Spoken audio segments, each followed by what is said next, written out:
నేను అందుకే అన్నా నిన్నటి రోజున కొత్తగా పెళ్ళైనటువంటి వాళ్ళందరికీ కూడా ద్రౌపదీదేవి చెప్పినటువంటి విషయాన్ని పాఠ్యాంశంగా చెప్పాలి అని ನಾನು అందుకే ఆమె అంది కొన్ని పనులు నేను ఎవరికీ అప్పచెప్పను, నా అంతఃపురంలో కొన్ని లక్షల మంది పరిచారకులున్నా. ద్రౌపదీదేవి సామాన్యురాలు కాదు, మహారాజ్ఞి. ఆమె దగ్గర అవి పతులు వచ్చిన ఆసన, పతులు బయట నుంచి లోపలికి వచ్చినప్పుడు వాళ్ళు కూర్చోడానికి ఆసనం నేనే వేస్తాను. ఇది ఎందుకో తెలుసా? ప్రీతి వృద్ధి కారకం. ఇంట్లో ఉన్న పనిపిల్ల తెచ్చి ఇంట్లోకి రాగానే కూర్చోడానికి గబగబా సోఫా దులపడమో కుర్చీ దులపడమో తీసి అయ్యగారు కూర్చోండి అందనుకోండి, ఓ నెల పోయిన తర్వాత భర్తకి కాళ్ళు కడుక్కోవడానికి నీళ్ళు ఇవ్వడం. భర్త ఈశ్వరుడైతే ఆయన వచ్చినప్పుడు కాళ్ళు కడుక్కోవడానికి నీళ్ళు ఇస్తే ఈశ్వరుడికి ఏమి ఇచ్చినట్టు? పాదయోహో పాద్యం సమర్పయామి. ఈశ్వరుడు కాళ్ళు కడుక్కున్న తీర్థం అయితే ఏం చేస్తారు? చెప్పులు ఇప్పి కళ్ళకు అద్దుకుని లోపలికి పుచ్చుకుంటున్నారా?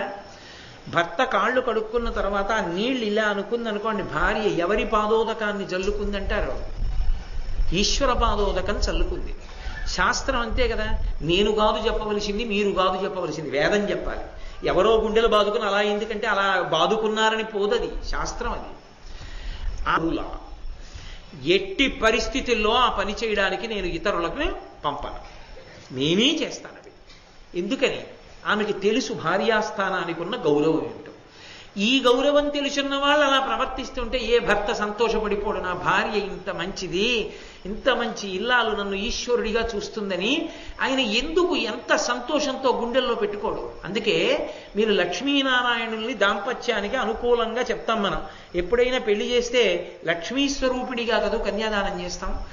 లక్ష్మీదేవి ఎప్పుడు ఎక్కడ ఉంటుంది? నారాయణుడికి పాదాల దగ్గర ఉంటుంది. ఆయన చెప్పాడు ఉండమని, నువ్వు నా కాళ్ళ దగ్గర కూర్చో, నా కాళ్ళు పడుతూనే ఉండు అంటే అసలు మొట్టమొదట పురుషాహంకారం అని విమర్శించవలసి వస్తే విష్ణువుని విమర్శించాలి. ఆయన ఏం చెప్పలేదు అలా. ఆమె ఎప్పుడూ ఆయనను అనువర్తిస్తుంది. అందుకని ఆయన ఎక్కడ పెట్టుకున్నాడు? గుండెల్లో పెట్టుకున్నాడు. లక్ష్మీం క్షీరసముద్రరాజతనయాం శ్రీరంగధామేశ్వరీం, శ్రీరంగనాథుడు గుండెల్లో పెట్టుకున్నాడు. ఆమె ఆయన పాదాల దగ్గర కూర్చుంది, ఆమె కూర్చుంది, ఆయన మాత్రం గుండెల్లో పెట్టుకున్నాడు. భర్త గుండెల్లోకి భార్య ఎందుకు చేరింది అంటే ఆయనని అనువర్తించింది కనుక. ఈ ప్రేమ సత్యభామ కావలసింది, ఈ ధర్మం, ఈ శాస్త్రం కావాలి దాంపత్యానికి. అంతేకాని ఎలా వశం చేసుకుందామన్నది కాదు కావలసింది. నేను ఆ పుస్తకం పేరు అది అనకూడదు, కానీ లోకంలో దానికి ఒక